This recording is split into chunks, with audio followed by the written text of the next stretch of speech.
Dear ladies and gentlemen, there comes a time, oh yes, there comes a time when the noise of the world grows so loud, so vicious, so heavy with pride and accusation that the strongest voice is not the one that shouts back, but the one that stays silent. You may have been lied about. You may have been laughed at. You may have been misunderstood, misjudged, and mistreated. But I tell you now, and I tell you with all the love and fire in my soul, stay quiet. Not because you are weak, not because you are afraid, but because you know who you are, and you know who fights for you. When they disrespect you, they are trying to provoke the old you. They want your reaction. They feed on your fire. But when you stay quiet, it confuses them. It disarms them. It reveals something deeper you have already won where it matters. Silence is not weakness, it's wisdom. When the world offends you, when someone slanders your name or tries to humiliate you in front of others, everything inside your human nature wants to rise up and defend itself. You feel that fire in your chest, your mind races with responses, your hands tighten, your heart pounds. Because you're ready to fight back, to shout the truth, to clear your name, to strike the disrespect down where it stands.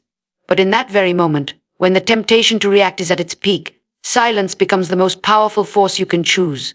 Not because you're afraid, not because you don't have the words, but because you know that wisdom is louder than emotion. Silence is misunderstood in our world. It's seen as passive, as if you are conceding, as if you have nothing to say. But true silence, the kind that flows from self-control and inner strength, is active. It's intentional. It requires far more strength to remain still in the fire than to lash out with words. Weakness gives in to the noise. Wisdom watches, listens, and waits. To stay quiet when you are disrespected is to rise above the moment and recognize that every response costs something. Your peace, your energy, your dignity. These are not things you should give away cheaply. Wisdom counts that cost. Wisdom understands that not every insult deserves a reaction. Not every battle is meant to be fought with words. Some battles are won by silence, by restraint, by letting time reveal the truth and letting character speak for itself. Think of how much damage is done when we speak too soon. When we answer from the sting of emotion rather than the seat of clarity. Words spoken in heat have a weight we cannot take back. They leave marks, they stir more fires. But silence, that deliberate stillness, leaves space for truth to settle, for the dust to clear. It is a declaration that you are not moved by small minds or petty attacks. You are governed by a higher standard. This kind of silence is not for the faint of heart. It's not for those who need approval. It's not for those who chase validation. It's for the mature, for the grounded, for the ones who understand that presence is power, and silence can be louder than thunder. To remain quiet is to say, without saying a word, I am not here to argue. I am here to grow. It's in the quiet moments after disrespect that you discover what you're truly made of. Will you bend to the bait of bitterness, or will you anchor yourself in calm? Will you let someone else's chaos determine your character? Or will you rise, not with noise but with stillness?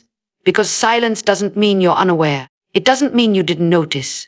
It doesn't mean you're letting it go. It means you've chosen the higher ground. You've chosen to respond later, or maybe never, in a way that cannot be twisted or turned against you. You've chosen to protect your name with patience, not panic. In a loud world, the quiet ones are often the most dangerous. They observe, they discern, they act when it matters, not when they're provoked. That is the silence of wisdom, not fear, not guilt, not retreat, but clarity, confidence, and control. Your identity doesn't need defending. When someone throws words like stones, aiming to chip away at your character, your instincts may scream to stand up and prove who you are. You may feel the heat of injustice rising within you, that primal desire to declare, you've got it wrong. But the truth is, your identity, the truth of who you are, is not fragile. It does not shatter under gossip. It does not bend under accusation. It does not crumble under the weight of misunderstanding. What is true remains whether others see it or not. You don't have to explain yourself to those determined to misunderstand you. You don't have to justify your heart to people who never took the time to know it. There is a quiet kind of strength in knowing who you are and refusing to let anyone else write your story with lies or labels. When you are rooted in truth, no storm of opinion can uproot you. No wave of public perception can drown you. Because identity isn't given by man, and so it cannot be taken by man. There are those who will speak about you without ever speaking to you. They will construct entire versions of you in their mind, not based on reality but on projection, envy, insecurity, or confusion. Let them. What they say about you speaks more of them than of you. The moment you step into the arena to defend yourself against every voice is the moment you give power to those voices. You place your peace into their hands. But when you remain still, When you walk on with grace, when you live unshaken, your silence becomes a mirror. It reflects maturity. It reveals that you are not shaken by noise because you are anchored in truth. It's easy to believe that silence looks like weakness, like submission. But silence in the face of lies can often be the greatest expression of power. It shows that your worth is not up for debate. It shows that you do not live for approval, nor are you afraid of disapproval. There is a sacredness to your identity, and not everyone deserves access to it. Not everyone deserves the privilege of knowing the depths of your story, your scars, your becoming. Your identity is not built in the mouths of others. It's forged in your quiet battles, your private victories, your disciplined thoughts, and your unshakable values. People will try to define you by a moment, a mistake, or a misunderstanding. But you are not a moment. You are not one side of a story. You are not the sum of someone else's opinion. You are layered, evolving, tested, and refined. The truth of you is not simple enough to be summarized in someone's gossip. When you live by reaction, you live small. You spend your life correcting the narratives of others. But when you live by conviction, your life speaks louder than your explanations. And over time, truth has a way of breaking through. What is built on truth endures. What is built on noise always fades. You don't have to argue to be right. You don't have to fight to be seen. You don't have to shout to be heard. The right people, the ones with clarity, discernment, and vision, will recognize your heart without needing a defense. And the rest were never meant to hold your truth anyway. Disrespect seeks a reaction. Don't give it power. There is something almost strategic in the way disrespect operates. It doesn't simply want to hurt, it wants to provoke. It wants to disturb your peace, rattle your mind, and push you into responding from a place of pain. Disrespect in its essence is not just about insult. It's about control. It tries to take hold of your emotional steering wheel and drive you into territory that does not serve your growth. And the moment you react from emotion instead of intention, you hand over that control. You hand over your energy. You hand over your power. Disrespect isn't always loud. Sometimes it's subtle. It shows up in a dismissive tone, a look that lingers too long, a question that cuts deeper than it should, a laugh that carries a layer of mockery. It's present in the ways people test your boundaries, hoping to uncover a weakness they can exploit. But the test is not about them. It's about you. It's about what you choose to do with the sting. It's about whether you allow it to define your next move, or if you rise above it altogether. Most people don't realize that their reaction is what feeds the disrespect. When you argue, when you explain, when you shoot back, you give it life.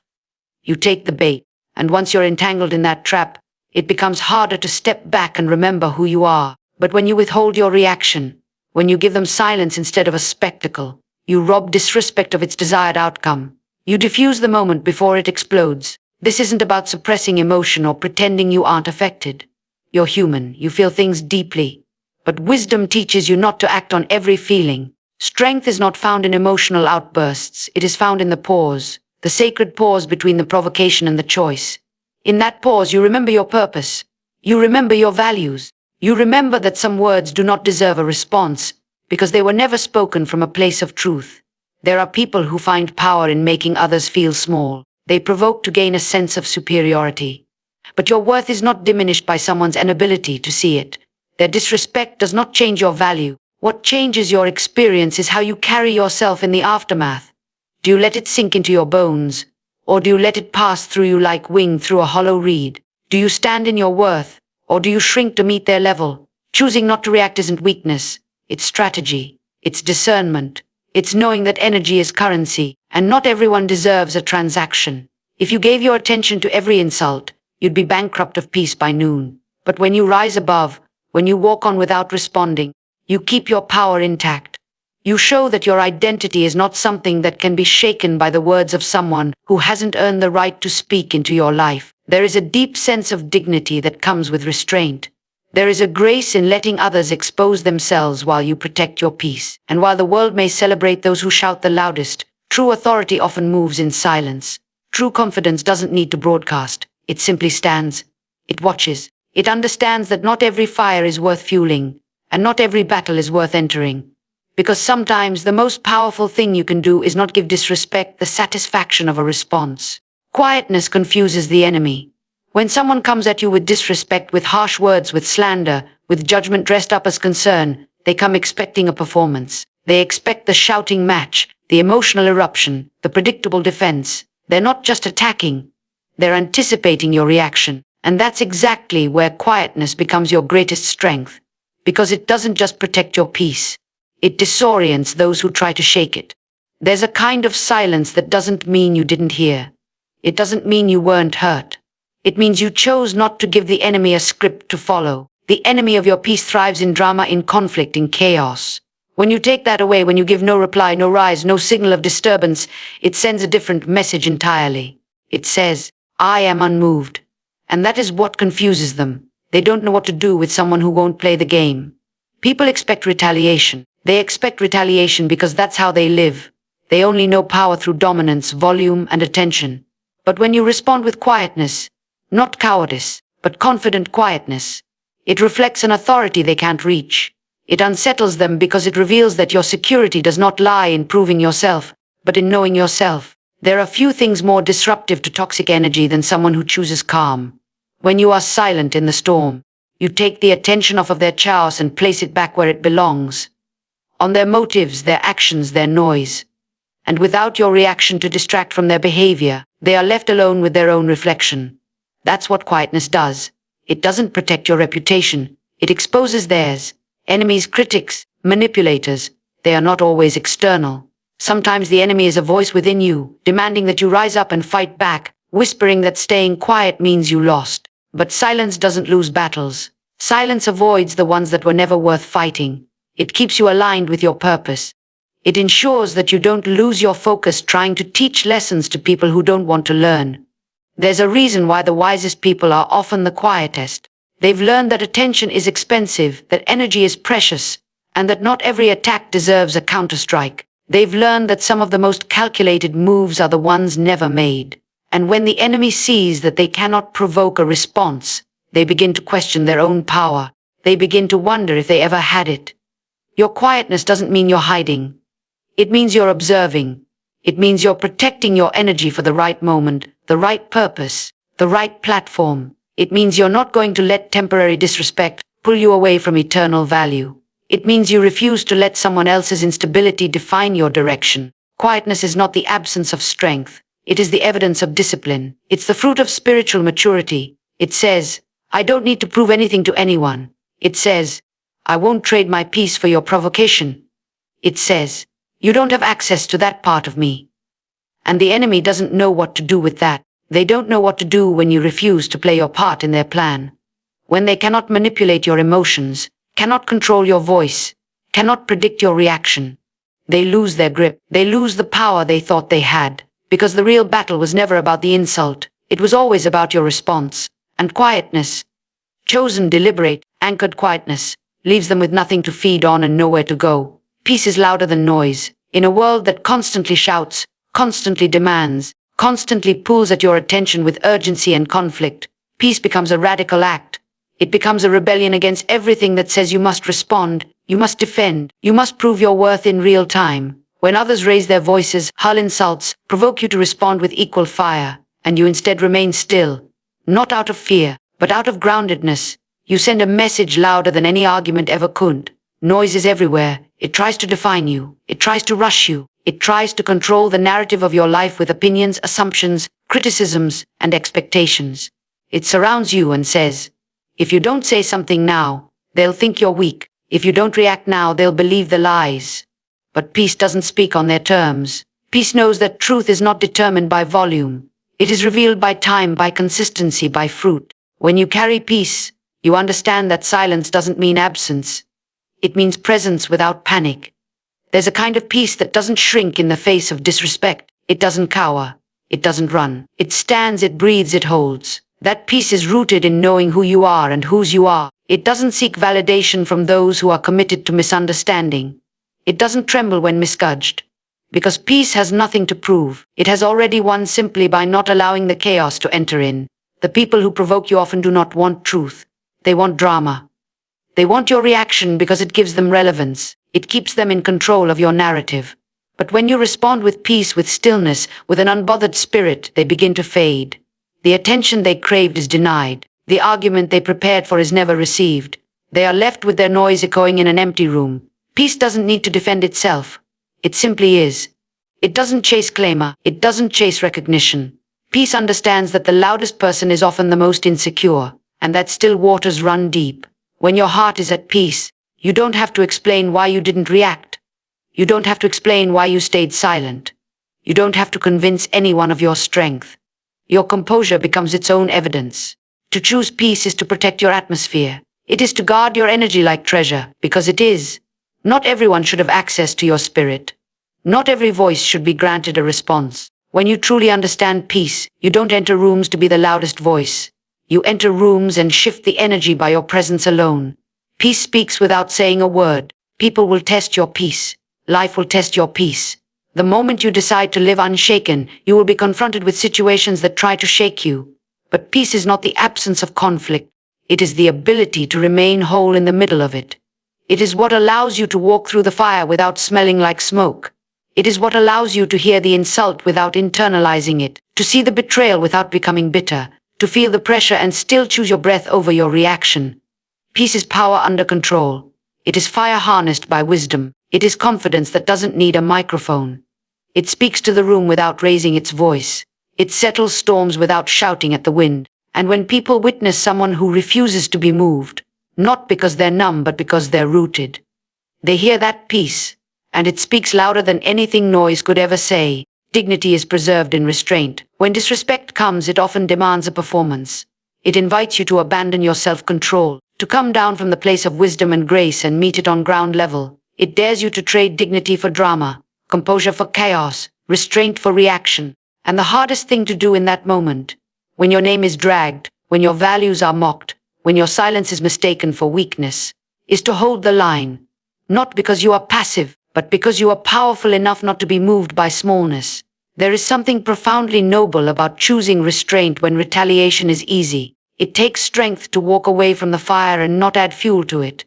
It takes maturity to know that every opinion doesn't require an answer, that every accusation doesn't deserve your energy. And though the world may tempt you to respond, to clap back, to prove yourself, dignity teaches you otherwise. It tells you that not everything needs your voice. That silence, when chosen with wisdom, speaks volumes more than anger ever could. People will try to test your dignity by trying to provoke you. They will poke, prod, and press, hoping to find a breaking point. But restraint is the language of those who have nothing to prove. It is the posture of someone who knows their value is not determined by how loudly they defend themselves, but by how gracefully they carry themselves under pressure. Your dignity doesn't rise and fall based on someone's opinion. It's rooted in something deeper, something they can't access with their words or disrupt with their actions. Restraint doesn't mean you're blind to the offense. It means you see it clearly and still choose not to lower yourself in response. It means you could lash out, but you won't. You could destroy with your words, but you hold them, because you understand the weight of your influence. You understand that being right is not worth being reckless. You understand that protecting your peace is more important than proving a point. There is a sacredness to restraint. It guards your heart, your reputation, your purpose.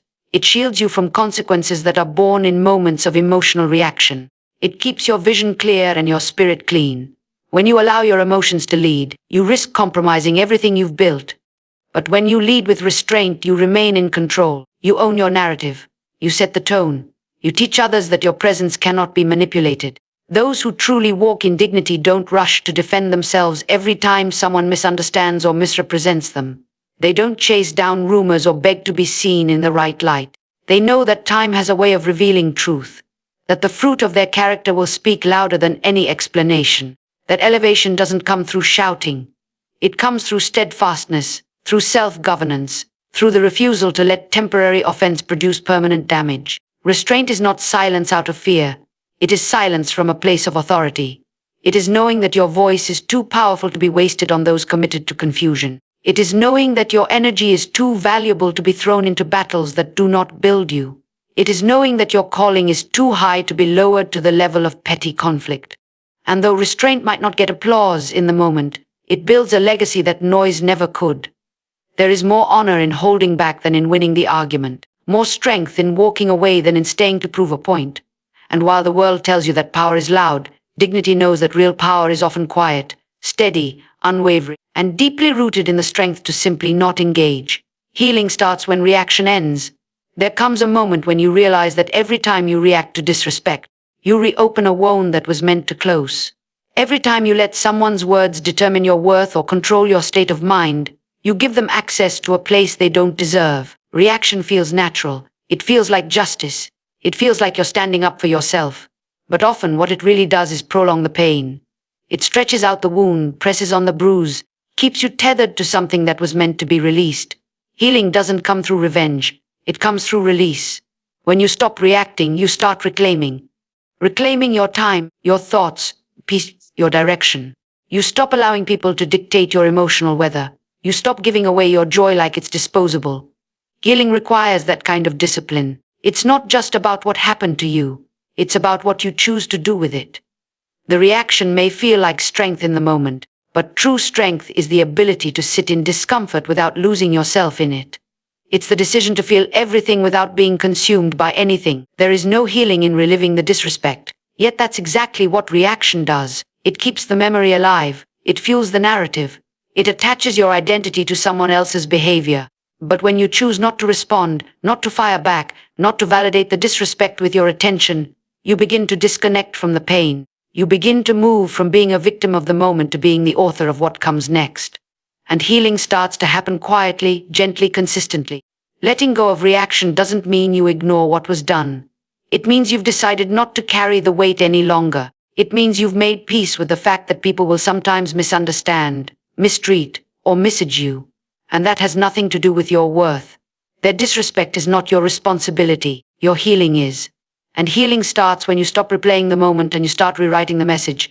There's power in being unbothered, not numb, not detached, but internally resolved. There's power in being able to observe the disrespect and still choose peace. Not because it didn't hurt, but because you love yourself enough to rise above it. Reaction often feels like control, but it's actually surrender. It's giving your emotions to someone else's decisions. Healing is taking them back. It's choosing what stays and what goes. It's no longer needing to be heard by those who refuse to listen. It's no longer needing to be seen by those who chose to look away. Healing asks for silence. Not the kind that suppresses, but the kind that restores. The kind that gives your spirit room to breathe, your heart room to process, and your mind room to refocus. It's the silence where your identity isn't shaped by pain, but by truth. It's in that silence that clarity is born. And once you have clarity, you no longer need reaction to validate you. You begin to understand that your peace is more valuable than their attention, that your growth is more important than their opinion, that your future cannot be built on responses to things that are already behind you. Sometimes the loudest healing is the one no one sees. The moment you feel the urge to respond, to prove, to explain, and instead you take a breath and let it pass. That's healing growth. That's freedom. You're not silencing yourself. You're saving yourself from the weight of words that were never meant to define you, from the cycle of reaction that only keeps you stuck, from the urge to defend when you were never on trial. Healing is not passive. It is one of the most powerful decisions you can make. And it always begins the moment you stop letting pain pull you out of alignment and start choosing peace over performance. When the world demands your reaction, let your silence become your response. Not because you are weak, but because you are strong enough to walk away without needing to be loud. Let them misunderstand you. Let them talk. Let them expect a version of you that no longer exists.